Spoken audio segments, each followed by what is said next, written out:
When the gods left us, we didn't stop believing. We just gave them new names and capes. There's something strange about Superman. He's not edgy, he doesn't brood, he doesn't kill. In a world obsessed with grittiness, darkness, and moral ambiguity, Superman just feels outdated. He's the guy who wears his underwear on the outside, smiles too much, and always does the right thing. You don't get viral Twitter threads about Superman the way you do about Batman's trauma, Deadpool's snark, or Homelander's terrifying parody. So why does he matter? Well, what if I told you that Superman is the first modern myth? A being born not just from imagination, but from necessity, created in the shadow of war, poverty, and persecution. A figure who has morphed, twisted, died, and been reborn more times than we can count, yet still flies above us. In this video essay, we're not just going to analyze Superman, we're going to try and understand him.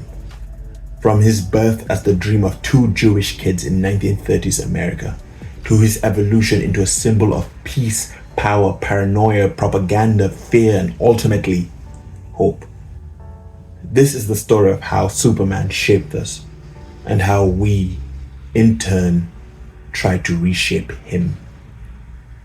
Because superheroes are not just characters, they are mythology, and Superman was the first. In 1933, two kids in Cleveland were dreaming of a god. Jerry Siegel was the son of Jewish immigrants from Lithuania. His father had died of a heart attack after being robbed at gunpoint in his small clothing store. Joe Schuster, his best friend, was the shy, artistic kid from Canada. The both of them joined superheroes while the world around them crumbled into the Great Depression. Both were outsiders, poor, Jewish, socially invisible. Unlike many marginalized people, they turned to fantasy, but not just any fantasy. They turned to power fantasy.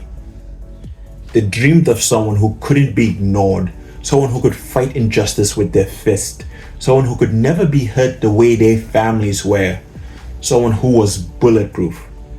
That someone became Superman. But the original Superman wasn't quite the super galactic figure we know today. He was more like a social crusader, tossing corrupt landlords off buildings, beating up domestic abusers, and exposing war profiteers. He wasn't fighting aliens or robots, so no Doomsday or Brainiac. He was fighting us, the corrupt, the powerful, the people who made life hell for the average working class. His story on the surface is simple. A baby is rocketed away from a dying planet. He crashes on Earth, raised by farmers, learns to be human. But underneath that, it's the story of an immigrant, a stranger from another world, trying to fit in, trying to pass, to be accepted, to do good even if he never fully belongs. Superman was a metaphor for every outsider who ever tried to make a home in a country that didn't want them. And when Action Comics #1 dropped in 1938, the world changed. The cape, the symbol, the pose, that wasn't just a new character, it was the birth of a genre. Everything we now call superhero fiction, from Marvel to The Boys to Invincible, begins here, with the man in red and blue lifting a car over his head while criminals run in terror. But Superman wasn't just escapism. He was wish fulfillment with morality. He wasn't powerful so he could take revenge. He was powerful so he could protect. And that made him dangerous. To people in power, to the critics who scoffed at him, to those who said he was too perfect, too naive, too simple. But maybe that's the point.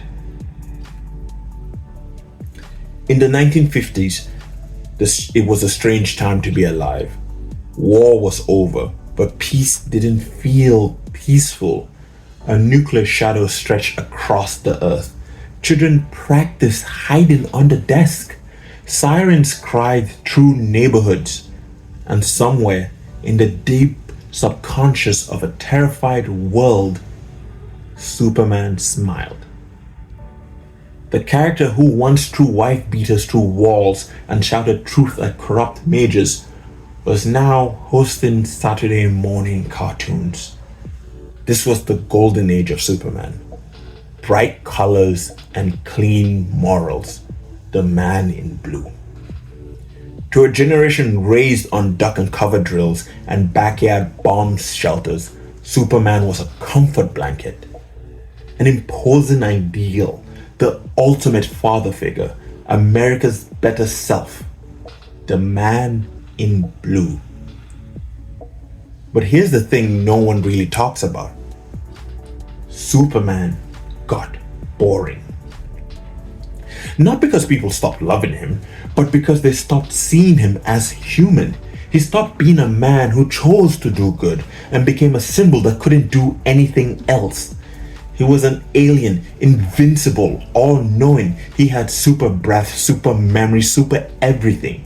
He was so powerful, writers had to invent bizarre weaknesses like red kryptonite, or magic, or mind-control gorillas.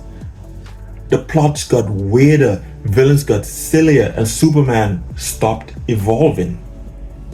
Because at his core, Superman was never allowed to fail.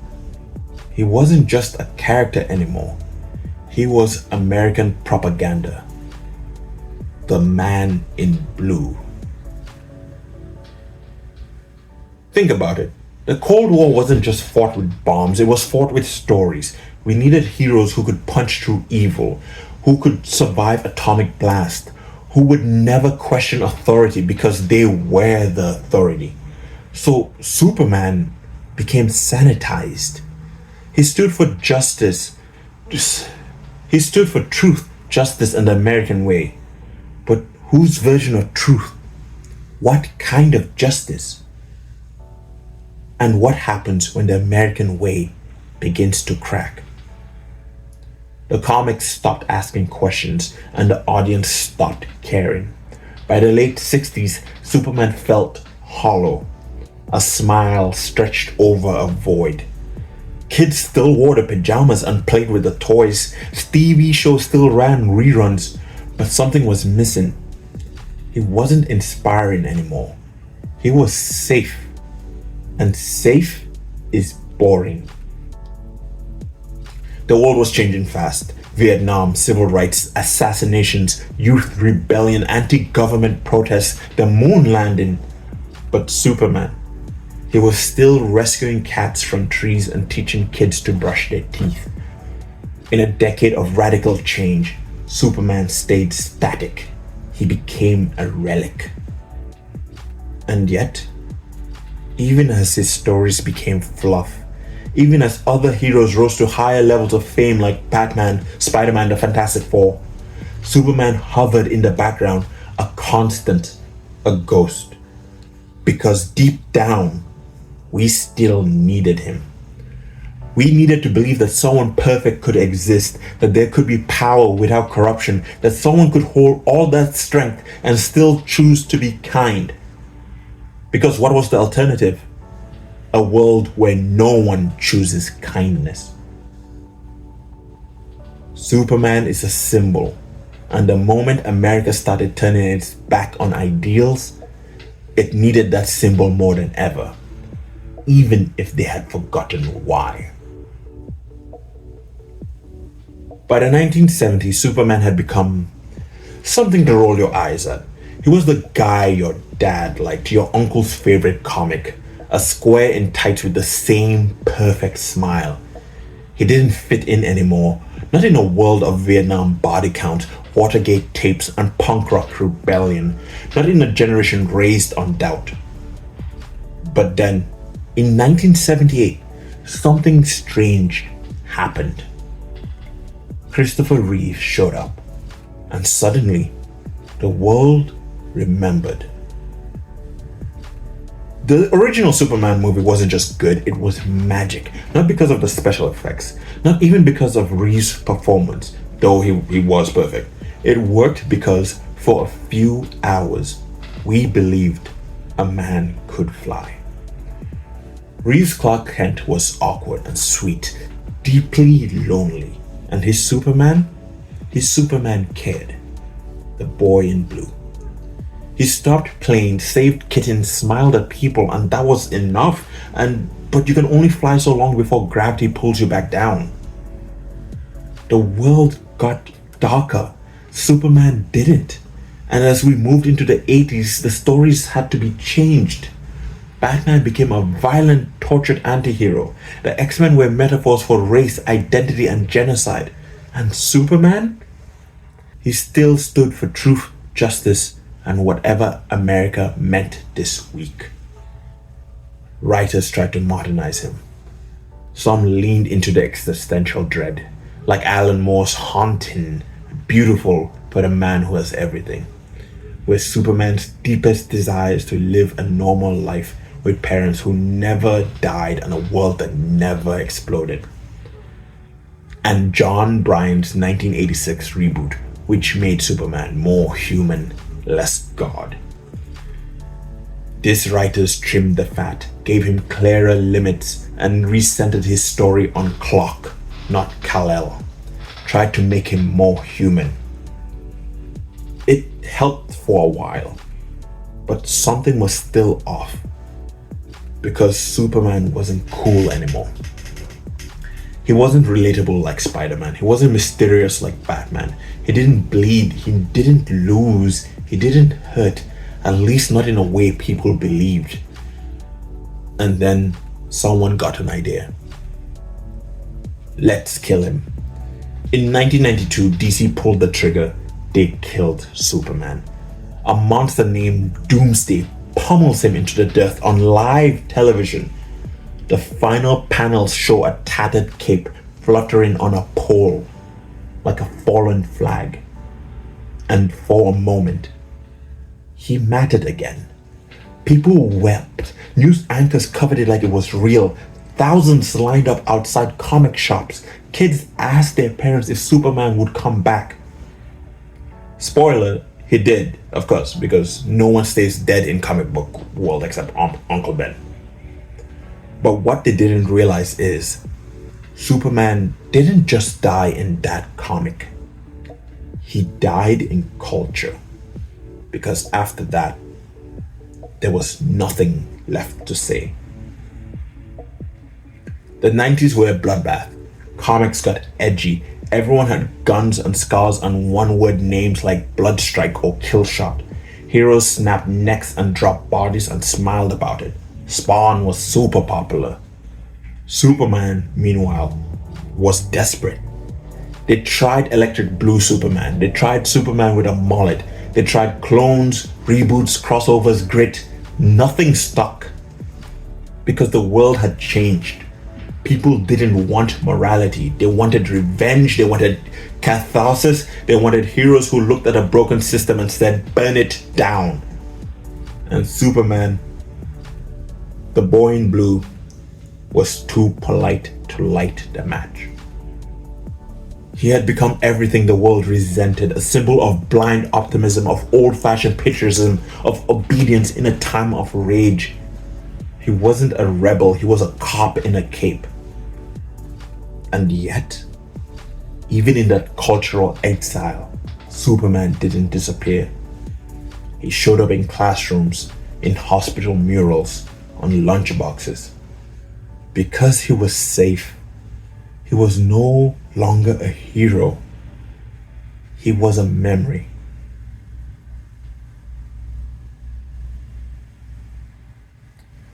By the early 2000s, Superman was a ghost.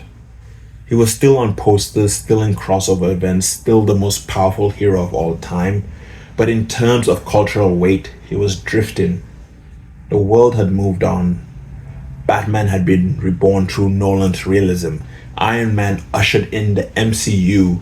The boys in tights now quipped, cried, and kicked ass with shaky cams and CGI backdrops. And Superman, he was stuck in the middle of a personality crisis no reboot could solve. Bryan Singer's big budget revival. On paper, it was gold, a direct sequel to the Christopher Reeves films. It had callbacks, iconography, the swelling John Williams score. It was perfect. But it didn't land. Because it felt like a ghost of a ghost. Beautiful, yes, nostalgic, of course, but emotionally empty. We didn't need a replica of the old Superman. We needed a reason for him to exist. Superman Returns was a love letter to the past, but the world needed someone who could speak to the present. So they deconstructed him again and again and again. Let's talk about Kingdom Come. In 1996, DC published this alternate future graphic novel where Superman has retired, broken by a world that no longer shares his values. A violent new generation of heroes rises in his place. Heroes who kill, who laugh at morality, and in the shadows, the old gods watch in horror. Superman returns, but not to punch villains, but to challenge their morality. The world doesn't need a god. It needs a man. That line haunts the book. It's not about making Superman stronger. It's about weakening the world around him. And the scary part is, it felt prophetic. In 2013, Man of Steel dropped. It was violent, cold. Henry Cavill was another excellent Superman. And it was the first Superman story in decades that asked real questions. What if Superman wasn't trusted? What if power made people afraid? What if saving the world meant losing your soul? Clark Kent becomes Kal-El. Kal-El becomes a weapon. And Superman becomes divisive. Some people saw Man of Steel as brilliant, a gritty reimagining of a tired character, finally grounded in modern trauma. Others saw it as a betrayal, a film that misunderstood the very heart of Superman. And maybe they were both right. Because I argue that Man of Steel wasn't trying to give us Superman, it was trying to give us ourselves. A scared world, a powerful outsider, a choice between compassion and control. It asked, what would we do if a god actually showed up? But people didn't want a god. They wanted a hero. Then came Batman v Superman. Superman as Jesus, Superman as alien, Superman as a global threat. He dies. But here's the one thing Snyder was just a bit short on his portrayal of Superman. You have to love Superman before you can mourn him. And that love was never earned. Superman became abstract. He wasn't a person anymore, he was a metaphor. A mirror held up to humanity's worst instinct. But the thing about mirrors is they don't inspire you. They just show you what you already are. We stopped seeing Clark. We stopped seeing the kid from Kansas who just wanted to do the right thing. We saw a symbol. The man in blue. From the 2010s onwards, Superman became a battleground. On one side, people who wanted him to be real, flawed, violent, because the world is brutal and heroes should be too. On the other side, people who needed him to be good, not perfect, but good. Because if Superman stops believing in people, who's left to do so? He became a casualty of our contradictions. We wanted heroes who fight for justice, but we mock idealism. We wanted power that protects, but we worship the ones who dominate. We want gods, but only if they bleed. And Superman, the boy in blue, he just wanted to help us.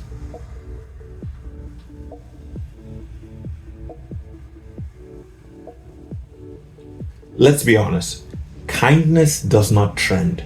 Not on social media, not in the cinema, not in politics, and definitely not in the stories we worship. We live in the age of broken protagonists, of anti-heroes and morally grey icons, of complex characters doing awful things for the greater good. In that landscape, Superman feels like an antique. He's not tragic enough to pity, not dark enough to dissect, not flawed enough to meme. He's good. And that makes people roll their eyes. Because how can a good man be interesting? How can someone who believes in truth and justice and humanity feel real in a world like this? But maybe we're asking the wrong question. Maybe the struggle isn't whether Superman is still relevant, but whether we're still capable of believing in him. Mythology isn't supposed to fit in. We forget this, but mythology was never meant to reflect who we are. It was meant to reflect who we could become. Greek heroes were flawed, yes, but they strove for greatness. Norse gods died with honor. African deities balanced chaos with creation. Buddhist saints chose compassion over power. And Superman, the boy in blue, was never about being cool. He was about being better. He's not strong because he lifts trains. He's strong because he restrains himself. He's not noble because he wins. He's noble because he chooses not to rule. He could be a god. He chooses to be Clark. That's not boring. That's revolutionary. If you want to understand what Superman is, read All-Star Superman. No grimdark reboots, no crossovers, no cosmic crises. Just 12 issues of a man who's dying and in his final days choosing to help everyone he can. He stops a girl from jumping off a building with his words. He forgives Lex Luthor even as Lex tries to destroy him. He saves the world without fanfare. You're much stronger than you think you are, trust me. That's Superman, not just the survivor. The reminder that there's always a better way. Why does he feel distant? Because we no longer believe that better is possible. We believe in trauma, in cynicism, in the inevitability of corruption. And Superman stands against that. Not because he's naive, but because he remembers. He remembers that every act of kindness is a choice, that restraint is harder than rage, that optimism isn't weakness, it's resistance. He isn't supposed to be one of us. He's supposed to be the best of us. And whether we say he's unrealistic or he's boring, we're really saying, I don't think anyone could be that good. But what if someone could? What if power didn't always corrupt? What if someone with the strength to move mountains still chose to smile, still chose to help, still chose to see the best in us, even when we can't see it in ourselves? Wouldn't that matter? Wouldn't that be everything? We need Superman now more than ever because he reminds us of who we want to be. He teaches us that being powerful isn't about dominance, it's about restraint. And that being good doesn't mean being perfect. It means trying every single day. He is the myth we keep rewriting, the God we keep killing, the idea we can't quite let go of, because deep down, we still want to believe. We want to believe that someone strong can also be kind, that someone invincible can also be gentle, that someone better is watching over us. Not to judge or control, but just to help. And if we can imagine that, even for a second, then maybe we're not so hopeless after all.